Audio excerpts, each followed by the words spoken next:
ate Fiki Gaza naye muganda waffe era mwebaza nnyo Gaza okubanga yayimidde ku Alien nebaza Palaso okubanga naye yastandize ne Alien nebaza Eddie Kenzo Musuuza okubanga naye yastandize ne Alien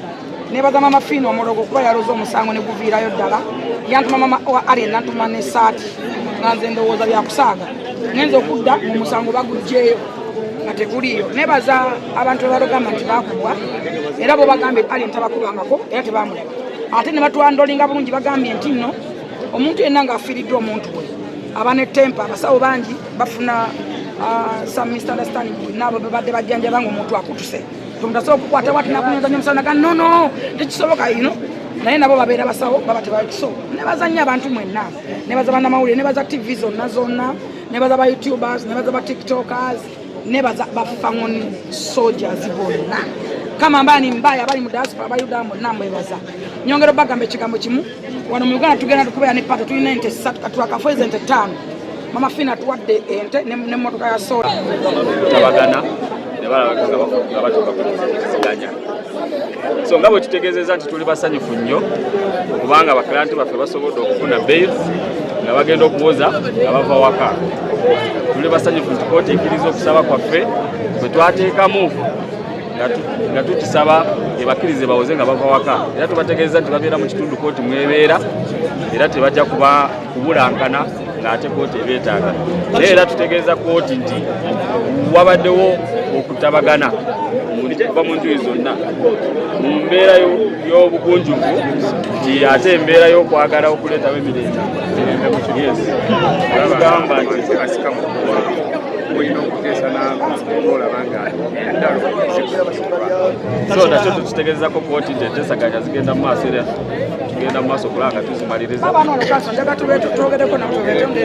bagambako tebalaba nakaleeringa yako amateeka bwe gabamalirize naye tukole ngera gagoberera Alien aweereddwa beeyi mbeera kyate muteesa wali eriwaali ate baana waliwo conditions beero ze bateeseewo asasule miliyoni emu musango gumu n'omulala so conditions ezo tusooka zifulfiringa ne balyoka bagenda ekyokubiri bwe bamala bwe bamutawe bati tagenderawo kooti emala kuggwaayo oludde era bayinza muntu okusaawa meka mpozi bakansegere kansona habwe kasita tumaliriza tuwanga yeyekka naye buli abasibe babatabwa ggulu bonna naye kakanso bakyaliwo balina enkola yaabwe bonga abakanso bwetwogera bwe tukitegeeza muwangudde saawa eno buwangudde abantu bebugamba beeyiro tetegeeza nti emisango giwedde no panawo muli happy embeera application yaffe ekkirizibwa era ebeera temporary freedom naye era tutegeeza nti ne ku bigger picture emisango tugezezaako okutabagana enjuyi zonna okulanga tuzigonjoola wabweru wa kooti era tujja kugenda mu maaso tukole process eyo egwe fayiro zikolozingibwe fulfiga katono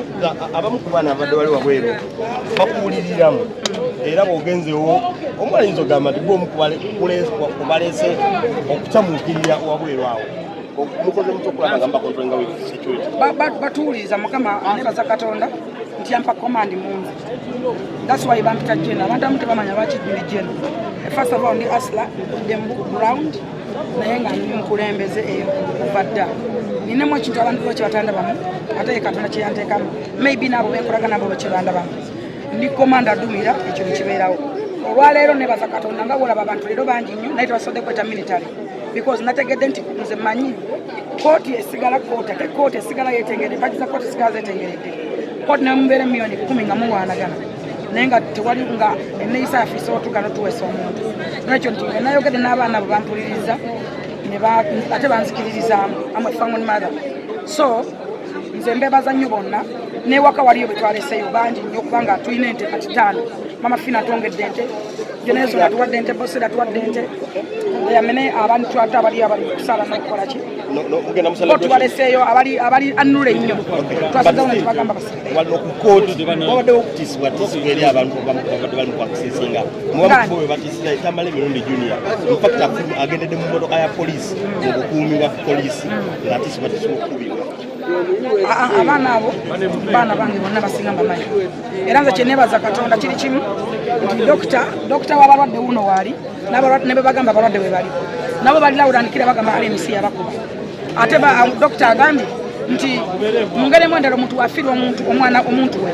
n'abantu bangi abazadde bafiirwa abala namukwata ettaayi kuba nti afiiddwa omwana just a shock nga onogana omwana waffe what bano omusiraamu something like that bo bali redde bagamba alien si yabakuba tebali redde genda mu maaso na alien ate bagamba nti bo baludde mu kusawo era balindabo very sorry kubafiirwa na Uganda so kyebaza Katonda ekyo kamera yaffe eri obugambo obusaba eri ba Fangon Soldiers bonna nga tukuuma emirembe mu celebration zemufunye omuntu wamwateereddwa kamera yo live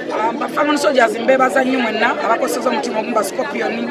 bonna bana bali anule babadde bakakamu nnyo kyembasaba tusigale nga tuli bakakamu tweyagale nga bannayuganda buli muntu muyagere freedom ye tusonyiwe abatukoze obubi oba aboogedde obubi maybe nabo tubeetaaga kuba buli muntu yeetaaga munne tusigale nga tutambula bulungi nebaza buli muntu nebaza kansona hawe Erigon Company ne Lutalo okubanga basobodde okustandinga strong nebaza Ajamis Kigundu ne Sekaya Sin nebaza nnyo Bebe Kuru Big Size Kiwature nga 26 fena gye tugenda okubeera nebaza nnyo Mama Fina nno yaloze n'omusango okutuuka kwayo na Mama Fina